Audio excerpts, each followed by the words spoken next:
नमस्कार, मैं खुशी और आप देख रहे हैं मथुरा खबरिया। चलिए बढ़ते हैं आज की तमाम बड़ी खबरों की ओर। सरकार की कह लो या वृंदावन वासियों की कह लो, मजबूरी है कॉरिडोर बनेगा, जिनको नुकसान हो उसका कष्ट कम से कम, व्यापार भी मिले और निवास भी मिले। ठाकुर जी की पूजा जो वंश से गोस्वामी परिवार करते आ रहे हैं, वो सेवा होने के बाद किसी दूसरे के अधिकार में काम करेगा वो पूजा।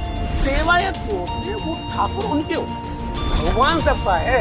विग्रह पे जो अधिकार है, जो विग्रह है वो गोस्वामी है।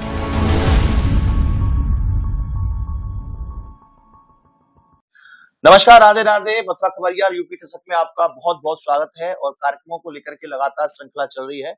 कई लोगों की डिमांड थी तुलसी स्वामी जी को लेकर के कि उनका भी इंटरव्यू लेना चाहिए, क्योंकि प्रखर वक्ता है और वृंदावन की कई समस्याओं को खुलकर रखते हैं। अब हम इनसे बात करेंगे कि आज जो हम बात करें कॉरिडोर को लेकर के, तो क्या इनसे जो बात की जाए वो कांग्रेसी नेता के तौर पर की जाए या एक वृंदावनवासी ब्रजवासी के तौर पर, ये जवाब तुलसी स्वामी जी देंगे। स्वामी जी, बहुत बहुत स्वागत है आपका वार्ता में। राधे राधे। मैं आपसे जो आज बात करूं वो एक तौर पर कांग्रेस नेता के तौर पर बात करूं आपसे, सीनियर लीडर के नाते, या फिर आपसे ब्रजवासी या वृंदावनवासी की बात करूं? देखिए, कांग्रेस अलग चीज है। पहले मैं ब्रजवासी हूँ, वृंदावन का हूँ, ब्राह्मण बच्चा हूँ। मेरे लिए पहले बिहारी जी प्रमुख हैं। मेरी आपसे रिक्वेस्ट है, ज्यादा बेटर रहेगा आप मुझे ब्रजवासी के तौर पे लें, वृंदावनवासी के तौर पर, वृंदावनवासी के तौर पे लें, आप राजनीति में ना लें। ठीक है। जैसा कि अभी तुलसी स्वामी ने बताया कि ब्रजवासी के तौर पर, आज वृंदावनवासी के तौर पर इनसे बात करेंगे। कई पीढ़ियां भाई साहब की जो है ब्रज संस्कृति को संरक्षित करने में गुजरी हैं, और आज भी कई परिवारिक जन इनके ब्रज संस्कृति को लेकर के प्रचार प्रसार पूरे विश्व भर में कर रहे हैं विभिन्न माध्यम से। कॉरिडोर का मामला वृंदावन में दोनों चल रहा है और पूरे देश में सबकी निगाह बांकी बिहारी कॉरिडोर को लेकर के है। तमाम तरह के विरोधाभास, पक्ष विपक्ष की लगातार बात चल रही है। आपने भी 1-2 मीटिंग ज्वाइन की है, सुझाव अपने रखे हैं। क्या ये कॉरिडोर आवश्यक था? देखिए, आज की जो स्थिति है वृंदावन में, जो श्रद्धालुओं की संख्या बढ़ी है, जिस कदर लोगों की श्रद्धा बढ़ी है, कॉरिडोर ना बनाने की अगर पहले कोई सोचते, पहले कोई योजना बनाते तो शायद संभव था। आज स्थिति ये हो गई है, कॉरिडोर मजबूरी हो गया है। स्थानीय तौर पर मैं बात करूं, वृंदावन के नाते में बात करूं, तो लोगों का नुकसान होगा। जिनका नुकसान होगा उनको दुख भी होगा, कोई भी व्यक्ति हो। उनकी जगह आज मैं भी होता तो मुझे भी दुख होता। लेकिन सरकार की कह लो या वृंदावन वासियों की कह लो, मजबूरी है कि कॉरिडोर बनेगा या बनाना पड़ेगा। जिस प्रगति के तहत या जिस स्पीड से काम किया जा रहा है, आपको लगता है कि बनेगा? ये एक मजबूरी हो गई है। लेकिन बनाने में अब ये बात देखनी पड़ेगी सरकार को भी, स्थानीय लोगों को मिलके, कि जिनको नुकसान हो उसका कष्ट कम से कम हो। नुकसान तो होगा, उस नुकसान का कष्ट कम से कम हो। उदाहरण के लिए, अगर किसी के कोई शरीर में कोई बीमारी लग जाए, कोई डॉक्टर जब उसका ऑपरेशन करके हटाता है, कष्ट तो होगा। अब डॉक्टर की तरफ से यह है कि कम से कम कष्ट हो। बस ये प्रशासन सोचे कि जिनको परेशानी हो रही है, जिनके मकान टूट रहे हैं, जिनकी दुकान टूट रहे हैं, हर चीज पर ध्यान दें, व्यापार भी मिले और निवास भी मिले। जिनका हट रहा है, पूरा संतुलन बना के चले। जिसका छोटा व्यापार है उस हिसाब से उसको मिले। न्यास बोर्ड का गठन हुआ है और पहली बार इस क्षेत्र में हुआ है। ब्रज मंडल में किसी मंदिर में न्यास बोर्ड का गठन था। बीच में बात चल रही थी कि सनातन बोर्ड बने और ब्रज विकास बोर्ड बने। कई तरह की आपने मांग कई मांगे आई। सरकार ने उसका बांकी बिहारी कॉरिडोर न्यास बना दिया, यानी एक बोर्ड बना दिया, ट्रस्ट बना दिया अपना खुद का। उसमें जो लोग आएंगे अधिकारी, वो आपको पता है, क्या उस बोर्ड को लेकर के संशय हो सकता है लोगों के बीच में, या ब्रजवासी किस रूप में उसको देख रहे हैं? असली जो संशय है ना, वो न्यास को लेके है। आज की डेट में, जैसे मैंने कहा, कॉरिडोर तो बना सकते हैं, न्यास की जरूरत नहीं है। ठाकुर जी की पूजा जो वंश से गोस्वामी परिवार करते आ रहे हैं, वो सेवा उन्हीं के पास रहनी चाहिए। सेवा का अधिकार, या आप ये कहें मंदिर के बाहर की एक अलग योजना है, उसको सरकार संभाले।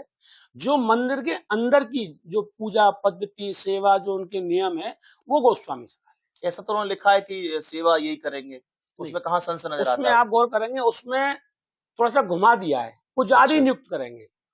पुजारी तनख्वाह पे हो सकता है, पुजारी तनख्वाह पे हो सकता है, उसके अधिकार सीमित हो सकते हैं।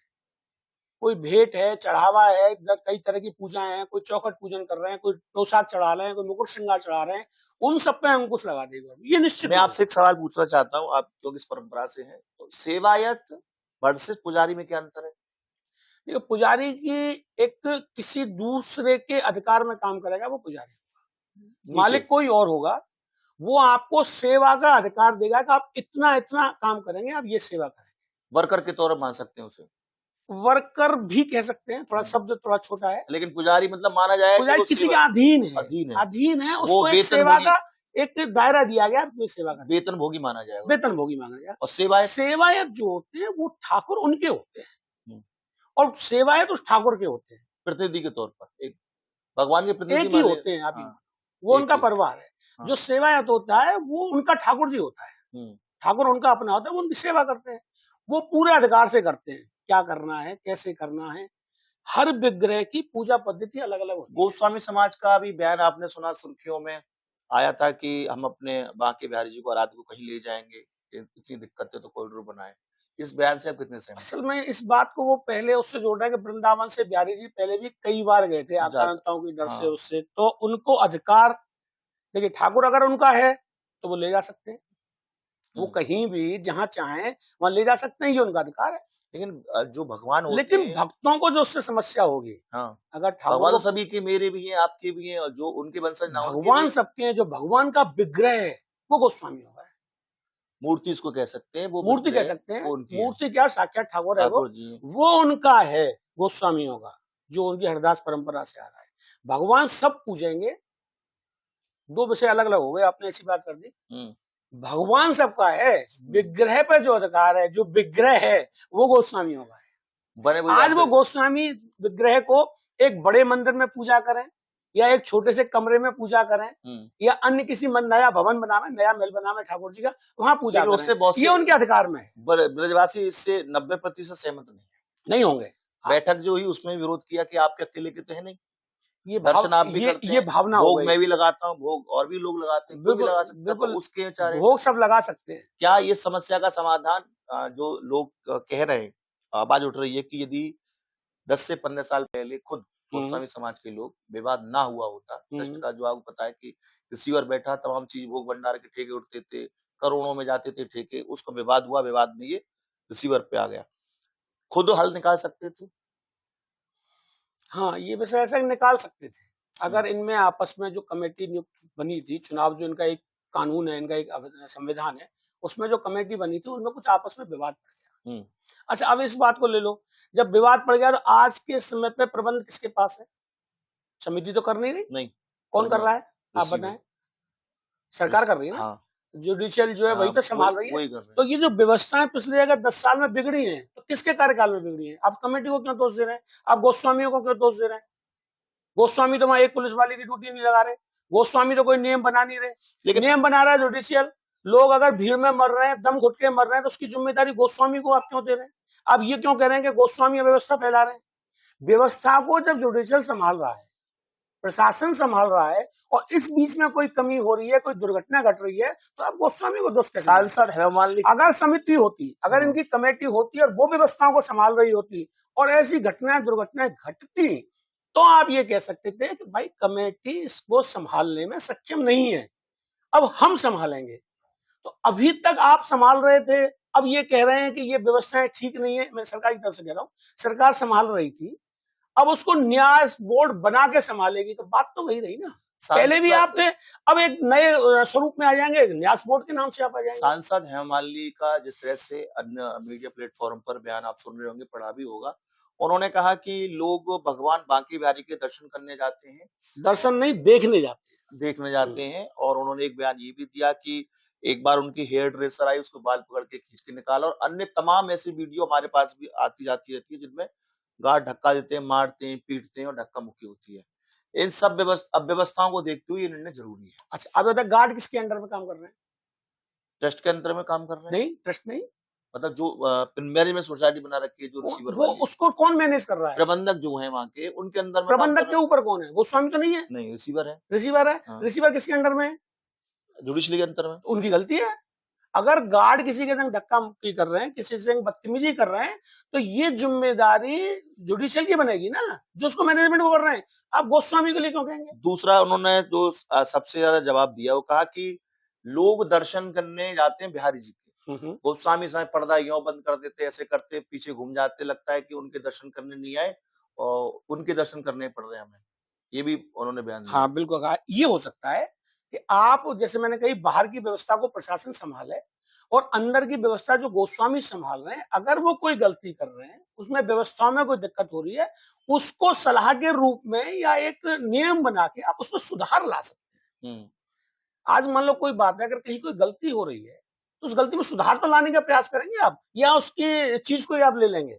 आप ये कर सकते हैं कि भाई ऊपर जहां बिहारी जी हैं, वहां सिर्फ 2 गोस्वामी रहेंगे। आप एक नियम बना सकते हैं कि वहां सिर्फ 1 रहेंगे या 3 रहेंगे। अब तो न्यास में 1-2 रहेंगे 11 वाली कमेटी में। पता नहीं, 2 ही रहेंगे। नहीं, मैं बात कर रहा हूँ ऊपर सेवा पे। उधर ऊपर रहेंगे। पर्दा लगाना जो बंद करना, ये तो एक व्यक्ति की आस्था है, ये उनका एक परंपरा है, नियम है, लगाते हैं फिर खोलते हैं। आप उसको तो नहीं रोक सकते, आगे क्या होगा कह नहीं सकता, लेकिन ये कह सकते हैं जैसा हेमंत जी ने कहा कि सब वहां गोस्वामी आगे ज्यादा आ जाते हैं, बिहारी जी दिखते नहीं है। कोई बात नहीं, आप ये नियम बना दो भाई 2 गोस्वामी ऊपर रहेंगे, इससे ज्यादा नहीं रहेंगे। अंतिम सवाल, और इससे पहले एक सवाल और लूंगा, ये जानना चाहता हूं कि आज सरकार दूसरी है, कल सरकार दूसरी होगी, हर सरकार की नीति रीति अलग होती है, बिल्कुल होती है। उस समय आकर के क्या भविष्य की योजनाओं को लेकर के आप ब्राह्मण सभा या आप गोस्वामी समाज के या ब्रजवासी होने के नाते सरकार से ये सवाल जरूर करेंगे कि आगे यदि कुछ बदलाव होता तो किस तरह की रणनीति होगी?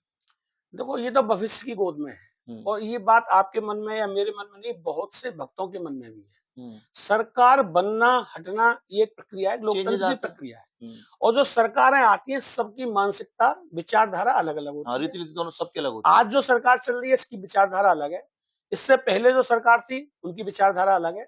आने वाली सरकार वो किस विचारधारा की आवेगी, वो इस न्यास का किस प्रकार से प्रयोग करेगी या दुरुपयोग करेगी, मैं दोनों शब्दों का कहूंगा। आने वाली सरकार इसका क्या प्रयोग करे, क्या दुरुपयोग करे, ये भी एक अपने सनातन धर्म के लिए, ठाकुर जी के लिए खतरा हो सकता है। आने वाले समय में, आज देखिए, जो मेंबर बनेंगे न्यास में, कौन चुनेगा? सरकार चुनेगी। सरकार जिनको चाहेगी उनको चुनेगी। अवधि सबकी 3 साल, अवधि 3 साल, ये लोग दोबारा तो आएंगे नहीं। आज अगर जैसे हिंदूवादी सरकार के हिसाब से आप जिन लोगों को चुन देंगे, अगली सरकार आएगी इनको तो नहीं चुनेगी, नहीं, फिर उनकी मर्जी है। आने वाली सरकार किसको चुने, वो किसको पूजा के लिए नियुक्त करे, वो ब्राह्मण को भी कर सकते हैं, वो दलित को भी कर सकते हैं, वो किसी अन्य को भी कर सकते हैं। अंतिम सवाल, तो ये एक बड़ा गंभीर विषय है कि आने वाली सरकार इस पूजा पद्धति को भावना से लेती है या एक सरकारी आदेश के तहत।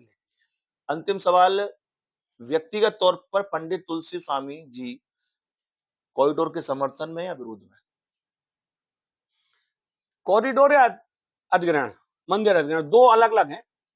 फिलहाल कॉरिडोर की बात करें, मंदिर अधिग्रहण की तो बात अभी, कॉरिडोर मजबूरी है, बनना समय की मांग है, समय की मांग है, विकास समय की मांग है। नुकसान पुराना स्ट्रक्चर हटता है तो नया आता है, नुकसान आपका भी होगा, हो सकता है मेरा भी हो। उस जद में आप आ सकते हैं। फेज 1 में नहीं आऊंगा, मैं फेज 2 में आ जाऊंगा। हाँ, तो सबका होगा, नुकसान मेरा भी होगा, तो नुकसान को सहन करने को तैयार हैं आप? हाँ हाँ, क्यों नहीं, क्यों नहीं। अगर भला होता है, भक्तों का भला होता है, शहर का भला होता है, ठाकुर जी का भला तो क्या कहूंगा मैं, पर ठाकुर जी के भक्तों के लिए अगर सुविधा मिलती है, तो जैसे सबका नुकसान होगा, हो सकता है उसका ठाकुर जी को दूसरे रूप से फायदा भी दे। मतलब कुल मिला कॉरिडोर आवश्यकता है, कॉरिडोर आज की आवश्यकता है, न्यास की आवश्यकता नहीं है। ठाकुर जी की पूजा, ठाकुर जी की पद्धति उन्हीं के पास रहनी चाहिए। एक बात ये भी आई है, जैसे 11 संतों को ये जोड़ रहे हैं, और जो बिहारी जी के गोस्वामी हैं वो समिति में सिर्फ 2 लोग रहेंगे। क्यों? आप पत्रकारिता से जुड़े हुए हैं, आज कोई पत्रकारिता की कोई वो बनती है समिति, और उस समिति में ज्वेलर्स को जोड़ा जाए, या कारपेंटर को जोड़ा जाए, या पेंटर को जोड़ा जाए, या कोई गाड़ी के शोरूम वालों, वो पत्रकारिता को कैसे समझेंगे? पत्रकारिता की कमेटी बन रही है, उनके विकास के लिए काम बन रही है, तो मैक्सिमम पत्रकारों को जोड़िए ना, एक सहयोग के लिए 2 लोगों को जोड़ लीजिए। इस कमेटी में क्या हो रहा है कि अन्य साधुओं को, 11 साधुओं को जोड़ा जाएगा, साधुओं की भी अलग अलग है, रामानंदी साधु है, वैष्णव अलग है, निम्बार्की साधु है, हाँ, गौड़िया अलग वैष्णव है, साधु है, गौड़िया है, वल्लभ संप्रदाय है। निम्बार्चार्य। अब सबकी पूजा पद्धति अलग अलग है। कहीं ठाकुर बालक है, कहीं ठाकुर बड़े हैं। किशोर है, कहीं हाँ। ठाकुर बड़े हैं। सबकी पूजा पद्धति ये आगे चल के फिर जैसे वही बदलाव। आज गोस्वामी की समितियों में जो छोटे मोटे जो मतभेद है ना, ये मतभेद आगे चल के फिर होंगे। गौड़िया संत कहेंगे कि नहीं पूजा पद्धति ऐसे होनी चाहिए, वल्लभ निम्बार्चार्य संप्रदाय के कहेंगे नहीं पूजा को ऐसे किया ऐसे जाए, करिए। वो कहेंगे नहीं ऐसे किया, फिर विवाद बनेगा। तो आपका इस कहने का मतलब है जो समिति बने वो इसी संप्रदाय वाले बने। समिति में मैक्सिमम जो बहुमत हो गोस्वामियों का, ठीक। वही उस पूजा को जानते हैं, वही उसको समझते हैं। ये थे हमारे साथ समाज सेवी पंडित तुलसी स्वामी जी। उन्होंने कहा कि कांग्रेस के तौर पर बात मैं नहीं करूंगा, आज ब्रजवासी के तौर पर बात करूं। उन्होंने कहा कि कॉरिडोर समय की आवश्यकता है। जिस तरह से भारत देश की जनसंख्या लगातार बढ़ रही है, उसको लेकर के व्यवस्था बनाना भी बहुत जरूरी होता है, क्योंकि आए दिन दुर्घटना होती है, वो दुर्घटना नहीं होंगी। लेकिन साथ ही साथ इन्होंने ये भी कहा कि जिस तरह से उनका गोस्वामी समाज का नुकसान होगा, उसकी भरपाई होनी चाहिए। वहीं दूसरी ओर जो बांके बिहारी जी की पूजा सेवा पद्धति है, वो भी गोस्वामी समाज के पास ही होनी चाहिए, जिससे कि उनके सेवा में या सेवायत में किसी प्रकार की विघ्न बाधा उत्पन्न ना हो। इसके साथ साथ ये भी कहा कि अभी मान लीजिए ट्रस्ट एक अच्छे तौर पर काम करेगा, आने वाले समय में सरकार बदलती है, राजपाट बदलते हैं, तो उसको लेकर के नीति भी सरकार की साफ होनी चाहिए। अपने साथी भगवान सिंह के साथ Ravi Yadav. Shri Gopal ji e rickshaw agency, Mathura जनपद की पहली पसंद। श्री गोपाल जी रिक्शा। हमारे यहाँ 1 बैटरी, 4 बैटरी एवं 5 बैटरी वाला रिक्शा और बैटरी वाला ऑटो, CNG ऑटो बिक्री के लिए उपलब्ध है। इसी के साथ हम देते हैं guarantee, controller, motor, battery charger भी, चेस, टायर, शोकर, बॉडी की भी वारंटी, साथ ही लगातार 1 साल तक सर्विस करने पर तेल और पानी की बोतल फ्री। 6 मंथ सर्विस कराने पर लेबर चार्ज फ्री है। वहीं दूसरी ओर 6 से 7 किलोमीटर के दायरे में रिक्शा खराब होने पर ऑन रोड सर्विस। रुकिए, यही नहीं, आपको नहीं है जरूरत किसी गारंटर की, सीधे फाइनेंस की सुविधा। आज ही आए Shri Gopal ji e rickshaw agency, Baba Patiram Mandir, Bharatiya hospital के सामने, Sauk road, Mathura. Mobile number 8439447000।